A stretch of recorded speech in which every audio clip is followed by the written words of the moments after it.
This is 2.3 linear functions, part 1. So these first two slides just show some real-world examples of linear functions, actually specifically of slope. So here on this first slide, we have the road grade of 25%. And we'll talk a little bit more about that when we get to the word problems portion of this. And then we also have the pitch of a roof. And so the distance that a roof rises as it travels from the middle of that pitch to the end where the pitch decreases. So those are just some real world examples. So we call this the slope. You might have heard it as rise over run. Essentially, it's the difference of y values in two ordered pairs over the difference of those x values of those same ordered pairs. And so you see here that they have y2 minus y1 over x2 minus x1. It does not matter which order the ordered pairs are in. So if I made this, oops, let me get the pen ready. Okay, if I made this ordered pair x1 y1 instead of x2 y2, and then the other ordered pair x2 y2, as long as I was consistent on which one I placed first in the top difference and also in the denominator in the difference, it would not matter. I'd get the same slope. So that is going to be how we set up our slope. This just reiterates that formula. So slope is represented by m, and then it will always be y2 minus y1 over x2 minus x1.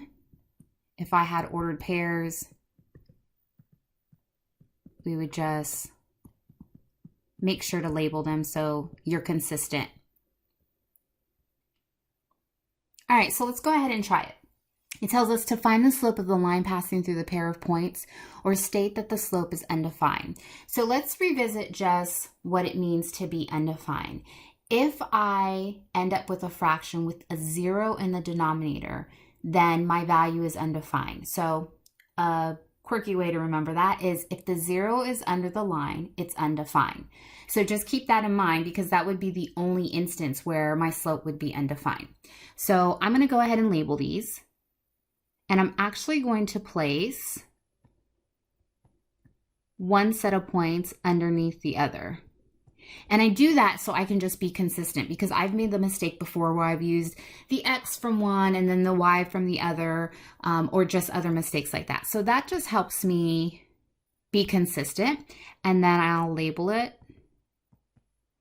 Remember, it does not matter which pair we label as our first pair or our second pair, but that's the way that I'm going to label it. Okay, so slope is y2 minus y1 over x2 minus x1. I'm going to plug this in. So I come up here, my y2 is 5. My y1, oops, y1 is 3.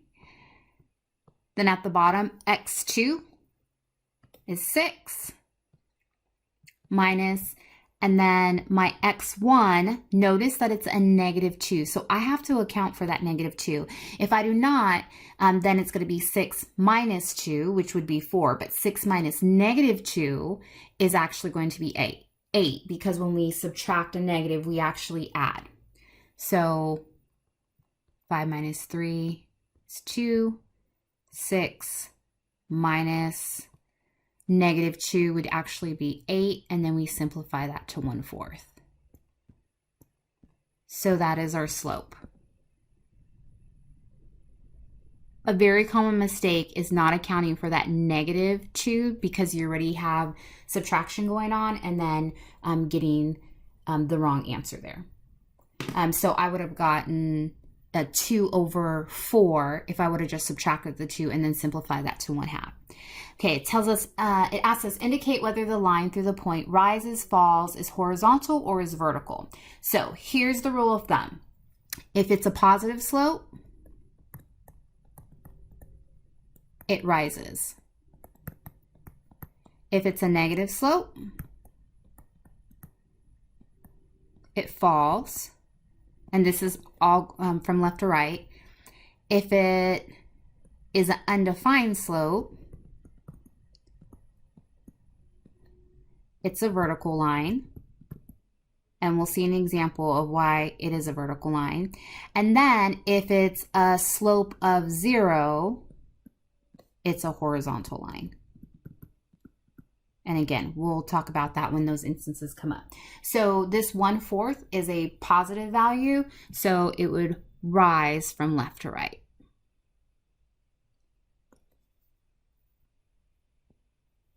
Okay? Again, we're finding the slope of the line passing through the pairs of points, or we're stating that it's undefined. So I'm going to go ahead and label it. I'm going to rewrite these over here. 1, -4. Make sure you account for those negatives. And then underneath it, -3 and -4. So notice that my y's are the same, right? My y's are both -4 and -4 in both ordered pairs. Let's make this x2, y2, x1, y1. Again, it does not matter. I could have made my top ordered pair x1, y1. I just have to be consistent, meaning that I can't have x1, y2. It either has to be all the first x and y or all the second x and y.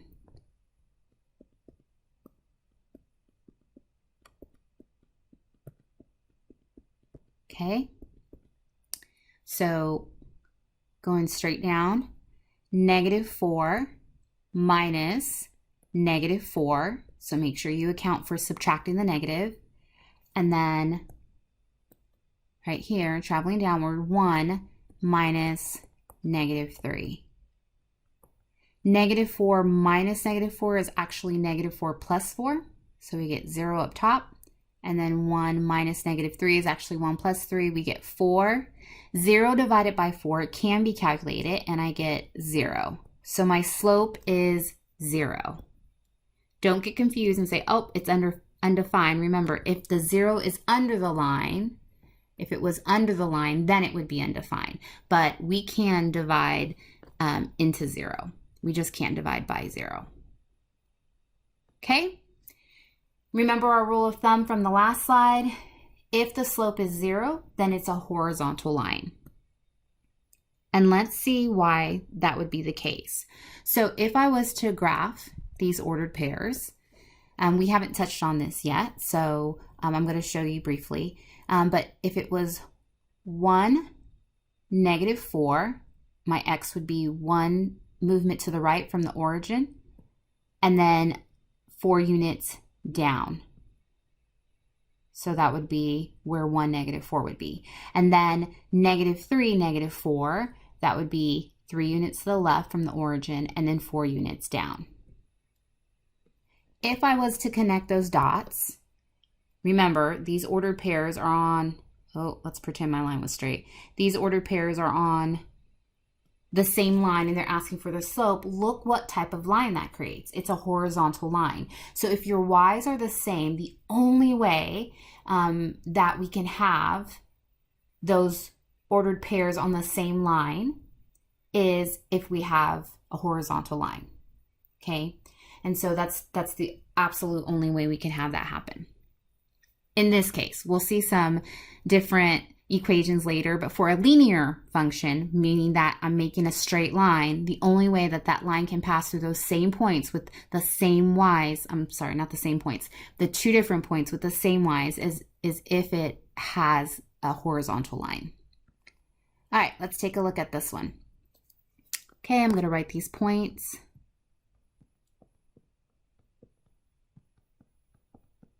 Okay. Label them. X2, Y2, X1, Y1.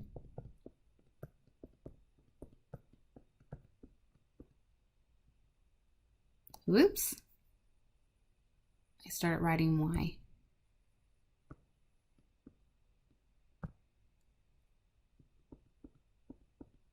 So just going straight down, negative 5 minus 7 over 4 minus 6. Negative 5 minus 7 would take me further in the negatives and get me to negative 12. 4 minus 6 would get me to negative 2. If I was to simplify that, a negative divided by a negative would give me a positive. So I'll have a positive 6. 12 divided by 2 is 6. So my slope is 6. And that is a positive value, so it will be rising from left to right.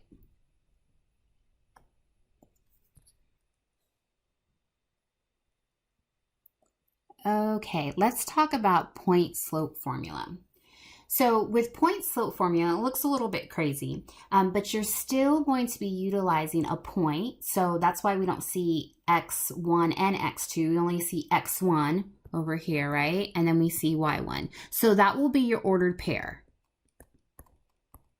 So whatever ordered pair you'd have access to, you'll use it, and the x will be x1, y will be y1.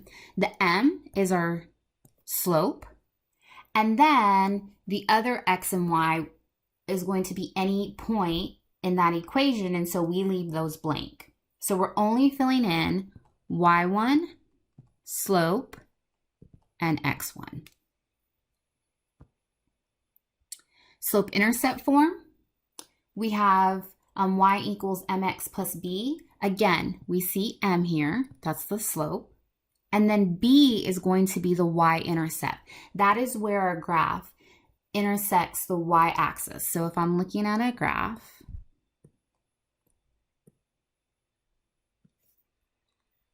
so on my coordinate plane, this is my x,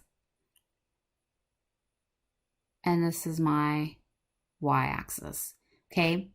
So wherever my line intersects the y-axis, whatever that value is on the y-axis, that would be my y-intercept, okay?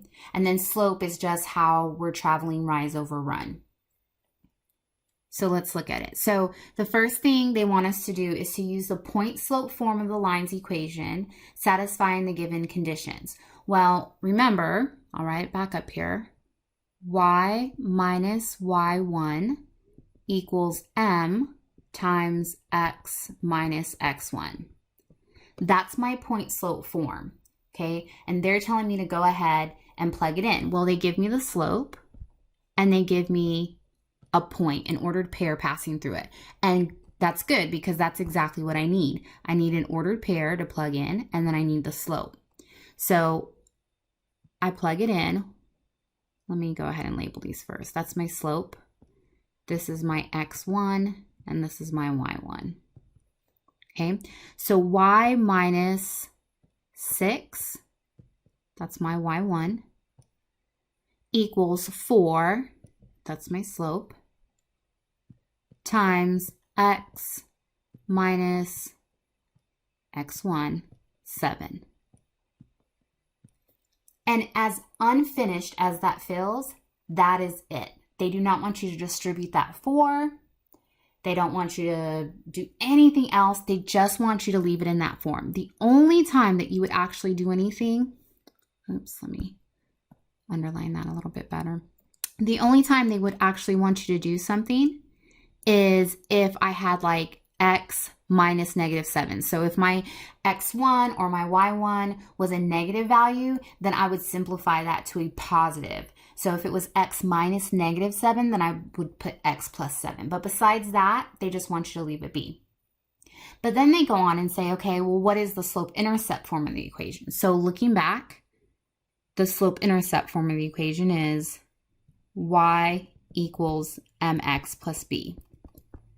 So notice here in my slope-intercept form of the equation, I have y isolated on the left side. So that is going to give you a clue on how to start manipulating your equation so that you can actually get everything else to the right side and just have positive 1y on the left side. So I'm going to go ahead and copy the point slope form And then I'm going to start trying to get it to slope-intercept form. The very first thing I'll want to do is simplify both sides. My left side of the equation is simplified. The right side of the equation needs some distributing.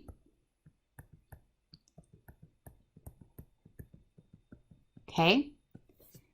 All right, so looking better, but we still need y by itself, right? So the only thing that's keeping y from being by itself on the left side of the equation, the left side of the equal sign, is that -6. So I need to undo that by adding 6, and that zeroes out.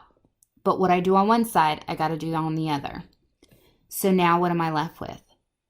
Y on my left side, bingo, that's what I wanted, equals 4x minus 22, because that's that negative 28 plus 6. So let me write this.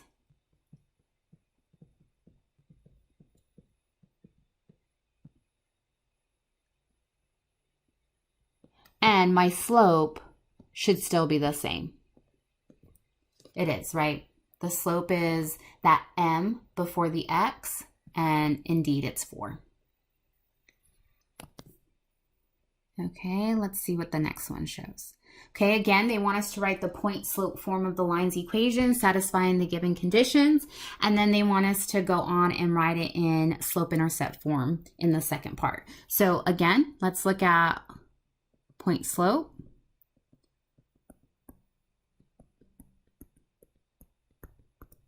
I'm going to label, this is my m, this is my x1, this is my y1. So all I'm going to do is plug it in,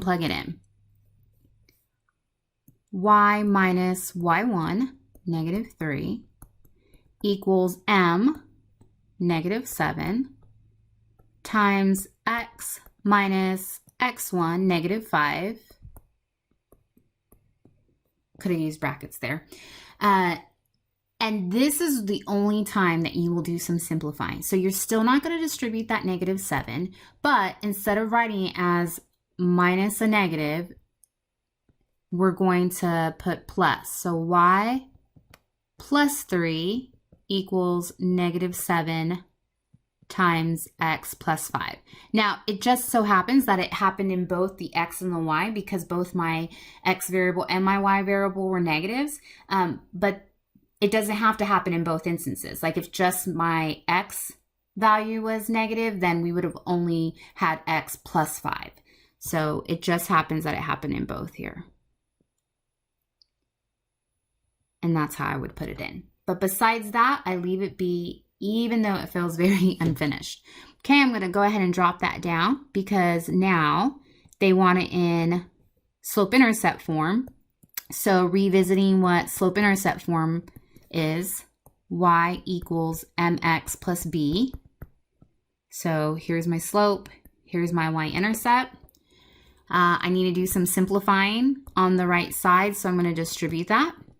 I have y plus 3 equals -7x minus 35. Now I'm going to add 3 to both sides, or I'm sorry, I'm going to subtract 3 from both sides to isolate that y, and I get y equals -7x minus 38. Let me go ahead and put it down here where the answer is. And my slope is -7, so that still matches the criteria. And now I know that my y-intercept would be -38. So that'll be useful later on for us.